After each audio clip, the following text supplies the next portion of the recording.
Asim, would you like to take over? Thank you, Randhir. Good afternoon.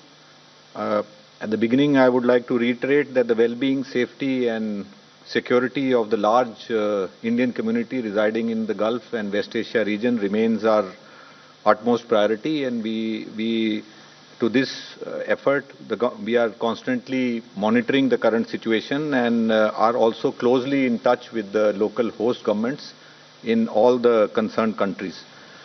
Our missions are issuing regular advisories on a daily basis, sometimes twice in a day, and the advisories inter alia provide various details, including the local information which is shared by the host governments. The host governments have been very proactive in reaching out to our missions, updating them about the current situation, anything which is of importance for the community, any precautionary steps or any such related details. So we are regularly updating that. We are also regularly updating our operational helplines. We are updating the availability of flights and also keeping our community informed about the coordination mechanisms which have been put in place by our missions and consulates, especially with the local host government.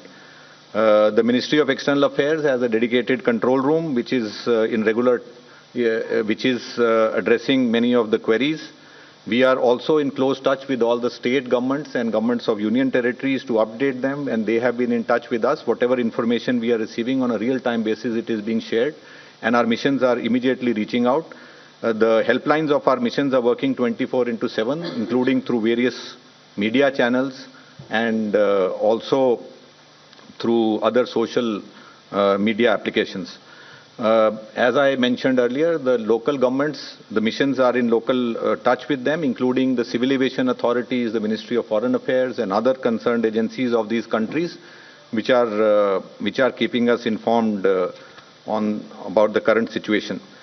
On the measures which have been taken, the notable measures which have been taken by our missions and consulates, especially for stranded Indians, the short-term visitors and Indians who were in transit. Most of them have been able to leave. For example, in UAE, the flights have been ramped up and currently flight availability is there. In all other countries also, we are monitoring it on a daily basis and we keep them informed on a regular basis. Where required, they are being provided logistical support, including in terms of accommodation, transit visas, or facilitation of visas from neighboring countries where there are partial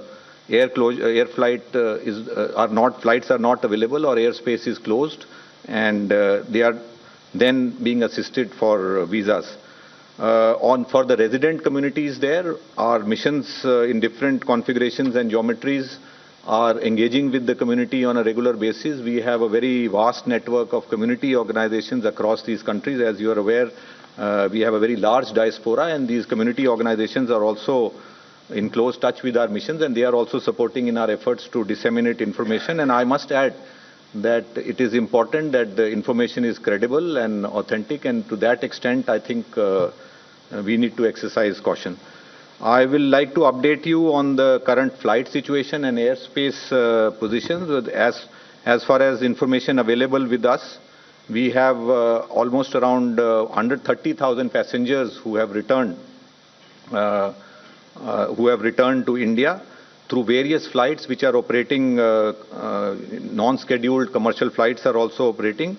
From UAE, regular flight operations are taking place from all the airports there, and a number of operators are working from there. Flight availability has increased much more, and they are regularly available. From Saudi Arabia today, Air India and Indigo are starting operations from Riyadh. Other foreign carriers were already operating from Riyadh, and from Jeddah and Medina already we have regular flights. In fact, for Umrah passengers also who are going to perform Umrah, they are regularly going and returning. So in Saudi Arabia, on the ground, all flights are available. From Qatar, Qatar Airways has started flying. We had 5 flights, and today again 2 flights are coming, and I think operations are being ramped up.